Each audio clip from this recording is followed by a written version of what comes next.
So,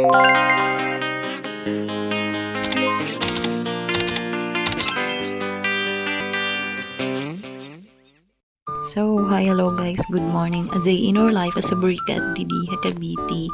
For today's video day, syempre maglilinis muna tayo para kunyari masipag tayo. Napakasipag. Kaya naman, shout out sa mga kabataan dyan. Huy, wag kayo puro cellphone, magligpit din kayo. Nung una sinasabi ko, napakadali lang pala mag-vlog. Napaka-talkative ko, kaya ko yan. Pero ngayon, hindi ko na alam ano sasabihin ko dito sa camera. Parang nawawalan ako ng idea anong sasabihin ko dito sa video.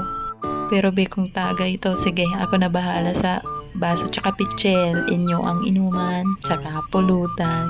Di halata na ano to, sublimation shop. Kasi ang pangit ng bahay. Charis, baka marinig ako ng may-ari.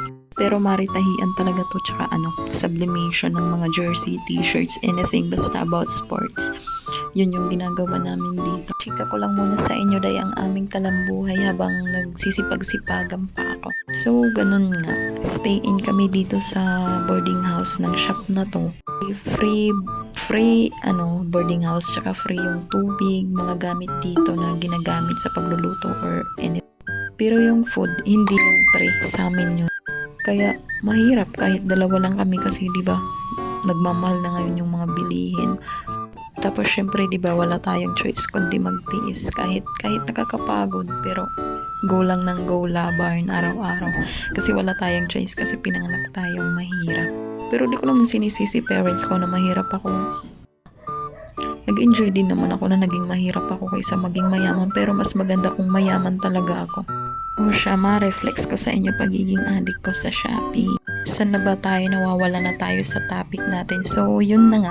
Mag 2 years na ako na nagbo-work dito kasi nag-start ako nito 2024 or 2023, mga ganun, nung pagka-graduate ko ng senior high.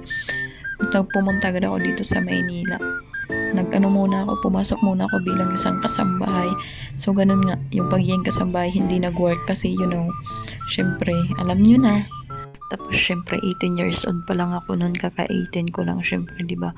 Napakahirap mag-adjust. Wow, mag-adjust, kala mo naman mayaman. So, yun na nga, Mari. Tapos na ako sa tinutulang.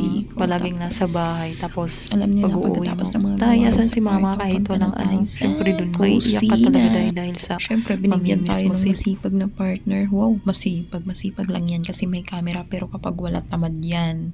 So yun na nga yung pinakamasarap niyang niluluto, pansit canton. Syempre luto na yung canton, ano yung sunod na gagawin? O di kakain.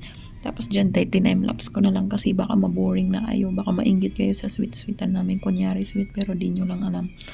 Pareho masama yung ugali niya. Malala nga lang yan yung isa. Napakamaldita niya.